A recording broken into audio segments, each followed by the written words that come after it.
ನೌಕರರು ಕಚೇರಿಗೆ 2 ದಿನ ರಜೆ ಕೋರಿ ದೇಶದಾದ್ಯಂತ ಮುಷ್ಕರಕ್ಕೆ ಮುಂದಾಗಿದ್ದಾರೆ. ಸದ್ಯ ಈ ಬಗ್ಗೆ ಸಾಮಾಜಿಕ ಹೋರಾಟಗಾರ ಕಲ್ಲೂರು ಮೇಘರಾಜ್ ಆಕ್ಷೇಪ ವ್ಯಕ್ತಪಡಿಸಿದ್ದಾರೆ. ಸುದ್ದಿಗೋಷ್ಠಿಯಲ್ಲಿ ಮಾತನಾಡಿದ ಅವರು, ಬ್ಯಾಂಕ್ ನೌಕರರು ದೇಶದಲ್ಲೇ ಶ್ರೀಮಂತ ಉದ್ಯೋಗಿಗಳು, ರೈತರಿಗಿಲ್ಲದ ಸವಲತ್ತುಗಳು ಅವರಿಗ್ಯಾಕೆ? ಕೇಂದ್ರ ಸರ್ಕಾರ ಯಾವುದೇ ಕಾರಣಕ್ಕೆ ಬ್ಯಾಂಕ್ ನೌಕರರ ಮನವಿಗೆ ಬಾಗಬಾರದು ಎಂದು ಆಗ್ರಹಿಸಿದ್ದಾರೆ.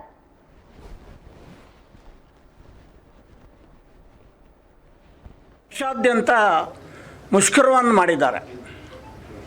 ಇದು ಖಂಡನೀಯವಾದಂಥ ವಿಚಾರ.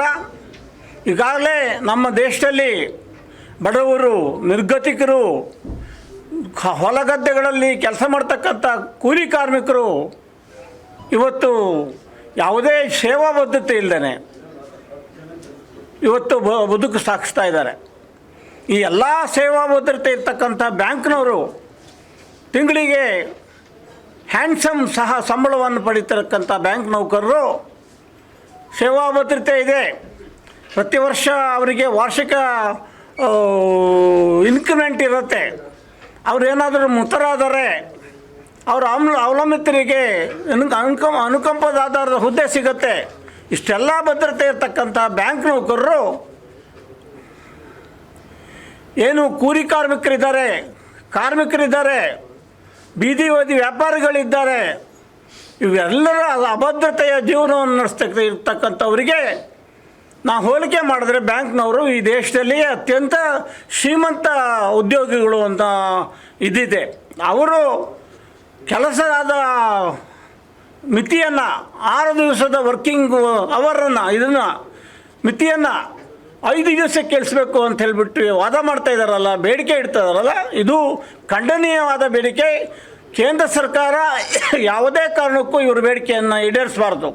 ಜೊತೆಯಲ್ಲಿ ರಾಜ್ಯ ಸರ್ಕಾರ ಈಗಾಗಲೇ ಸೆಕೆಂಡ್ ಸ್ಯಾಟರ್ಡೇ, 2ನೇ ಮತ್ತು 4ನೇ ಶನಿವಾರದಲ್ಲಿ ಇವರಿಗೆ ರಾಷ್ಟ್ರೀಕೃತ ಬ್ಯಾಂಕ್ಗಳಿಗೆ ರಜೆ ಕೊಡ್ತಾ ಇದೆ. ರಾಜ್ಯ ಸರ್ಕಾರ ಹೇಗೆ ಸರ್ಕಾರಿ ನೌಕರರಿಗೆ ರಜೆ ಕೊಡ್ತಾ ಇದೆಯೋ ಅದೇ ರೀತಿಯಲ್ಲಿ ಬ್ಯಾಂಕ್ ನೌಕರರಿಗೂ ರಜೆ ಕೊಡ್ತಾ ಇದೆ. ಈ ಎಲ್ಲ ಕಾರಣಗಳಿಂದ ಆಮೇಲೆ ರಾಜ್ಯ ಸರ್ಕಾರ ಬಸವ ಜಯಂತಿ, ಕನಕ ಜಯಂತಿ ಇತ್ಯಾದಿ ರಾಜ್ಯ ಸರ್ಕಾರದ ಒಳಪಡ್ತಕ್ಕಂಥ ರಜಾ ದಿನಗಳಲ್ಲಿಯೂ ಬ್ಯಾಂಕ್ಗಳಿಗೆ ರಜೆ ಇರುತ್ತೆ. ಇಷ್ಟೆಲ್ಲ ಸೌಲಭ್ಯಗಳಿರ್ತಕ್ಕಂಥ ಸಂದರ್ಭದಲ್ಲಿ ಬ್ಯಾಂಕ್ನವರು ವಾರದ ಕೆಲಸದ ಅವಧಿಯನ್ನು 5 ದಿವಸಕ್ಕೆ ಇಳಿಸಬೇಕು ಅನ್ನುವ ಬೇಡಿಕೆ ಅತಾರ್ಕಿಕ ಮತ್ತು ಎಲ್ಲ ಒಂದು ಕಡೆ ಸಮಾಜ ಒತ್ತೇ ಇರ್ತಕ್ಕಂಥ ಕೆಲಸವಾಗಿದೆ. ನಿನ್ನೆ ಮಾಡಿದಂಥ ಮುಷ್ಕರದಿಂದ ದೇಶದಲ್ಲಿ 8 ಲಕ್ಷ ಕೋಟಿ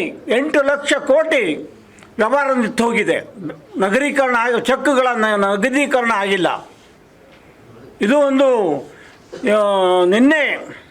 ಮೊನ್ನೆ ಶನಿವಾರ, ಭಾನುವಾರ, ಸೋಮವಾರ, ಮಂಗಳವಾರ 4 ದಿವಸಗಳ ಕಾಲ ಬ್ಯಾಂಕ್ನ ವ್ಯವಹಾರಗಳು ಸ್ಥಗಿತ ಆಗಿದ್ದಾವೆ ರಾಜ್ಯದಲ್ಲಿ, ದೇಶದಲ್ಲಿಯೂ ಅಷ್ಟೇ.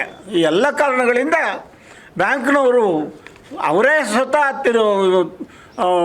ಮನಸ್ಸಿಗೆ ಅನಿಸ್ಬೇಕು. ಅವರಿಗೆ ನಾವು ಕೇಳ್ತಕ್ಕಂಥದ್ದು ಎಲ್ಲೋ ಒಂದು ಕಡೆಗೆ ಅಮಾನವೀಯವಾದಂಥ ಬೇಡಿಕೆ, ಅತಾರ್ಕಿಕವಾದಂಥ ಬೇಡಿಕೆ, ಅವಾಸ್ತವಿಕವಾದಂಥ ಬೇಡಿಕೆ, ಅವೈಜ್ಞಾನಿಕವಾದ ಬೇಡಿಕೆ ಅನ್ನುವುದನ್ನು ಬ್ಯಾಂಕ್ ನೌಕರರೇ ಸ್ವತಃ ಮನವರಿಕೆ ಮಾಡಿಕೊಂಡು ಈ ಬೇಡಿಕೆಯನ್ನು ವಾಪಸ್ ಪಡಿಬೇಕು. ರಾಜ್ಯ ಸರ್ಕಾರ ನಿನ್ನೆ ಏನು ಬ್ಯಾಂಕ್ ನೌಕರರು ಸ್ಟ್ರೈಕ್ ಮಾಡಿದ್ದಾರೆ, ರಾಜ್ಯ ಮತ್ತು ಕೇಂದ್ರ ಸರ್ಕಾರ ಅವರ ನಿನ್ನೆಯ ಸಂಬಳವನ್ನು ಕಡಿತಗೊಳಿಸಬೇಕು, ತಡೆ ಹಿಡಿಬೇಕು ಅನ್ನೋ ವಾದವನ್ನು ನಾವು ಬೇಡಿಕೆಯನ್ನು ಈ ಸಂದರ್ಭದಲ್ಲಿ ಇಡಲಿಕ್ಕೆ ಇಷ್ಟಪಡ್ತಾ ಇದ್ದೇವೆ.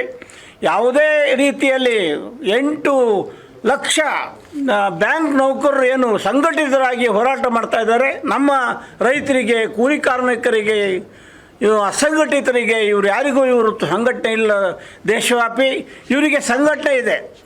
ಯಾಕೆಂದರೆ ಇವರಿಗೆ ರಾಜ್ಯ ಮತ್ತು ಕೇಂದ್ರ ಸರ್ಕಾರಗಳು ಇವ್ರು ಕೇಳಿದ ಎಲ್ಲ ಬೇಡಿಕೆಗಳನ್ನು ಈಡೇರಿಸ್ತಾ ಇದ್ದಾವೆ. ಇವ್ರನ್ನ ಎದುರಿಗೆ ಮಾತಾಡ್ತಕ್ಕಂಥ ಧೈರ್ಯವನ್ನು ಯಾವ ಸಂಘಟನೆಯವರು ಯಾರೂ ಹೋರಾಟ ಮಾಡೋದಿಲ್ಲ. ಆದ್ದರಿಂದ ಬ್ಯಾಂಕ್ ನೌಕರರು ಇದೇ ರೀತಿಯಲ್ಲಿ ಈ ಬೇಡಿಕೆ ಇಟ್ಕೊಂಡ್ಬಿಟ್ಟು ಹೋರಾಟಕ್ಕೆ ಮುಂದಾದರೆ ನಾವು ಪ್ರತಿಯಾಗಿ ಅವ್ರ ವಿರುದ್ಧ ಹೋರಾಟ ಮಾಡ್ತಕ್ಕಂಥ ಒಂದು ಮಟ್ಟಕ್ಕೆ ಹೋಗಬೇಕಾಗತ್ತೆ. ನಮ್ಮ ಸಂಘಟನೆ ಮತ್ತು ಜನರನ್ನು ಸಂಘಟಿಸಿ ನಾವು ಹೋರಾಟ ಮಾಡ್ತಕ್ಕಂಥ ಮಟ್ಟಕ್ಕೆ ಹೋಗಬೇಕಾಗತ್ತೆ ಅನ್ನುವ ಎಚ್ಚರಿಕೆಯನ್ನು ಬ್ಯಾಂಕ್ ನೌಕರರ ಸಂಘಕ್ಕೆ ನಾವು ಕೊಡ್ತಾ ಇದ್ದೀವಿ ಅನ್ನೋ ಮಾತು ಹೇಳ್ತಾ, ಒಟ್ಟು 9 ರಾಷ್ಟ್ರೀಕೃತ ಬ್ಯಾಂಕ್ಗಳ ಸಂಘಟನೆಗಳು ನಿನ್ನೆ ಪಾಲ್ಗೊಂಡಿವೆ. 8 ಲಕ್ಷ ನೌಕರರು ಪಾಲ್ಗೊಂಡಿದ್ದಾರೆ. ಇದು ಖಂಡನೀಯವಾದಂಥ ವಿಚಾರ ಅನ್ನುವ ಮಾತನ್ನು ಈ ಸಂದರ್ಭದಲ್ಲಿ ಹೇಳ್ತಾ, ತಾವೆಲ್ಲರೂ ಈ ನಮ್ಮ ಪತ್ರಿಕಾಗೋಷ್ಠಿಗೆ ಬಂದು ನಮಗೆ ಸಹಕಾರ ಮಾಡಿದ್ದಕ್ಕೆ ನಿಮ್ಮೆಲ್ಲರಿಗೂ ಒಂದ್ಸ ನಮ್ಮ ಮಾತನ್ನು ಮುಗಿಸ್ತೇನೆ. ದೇಶಾದ್ಯಂತ ಮುಷ್ಕರವನ್ನು ಮಾಡಿದ್ದಾರೆ. ಇದು ಖಂಡನೀಯವಾದಂಥ ವಿಚಾರ.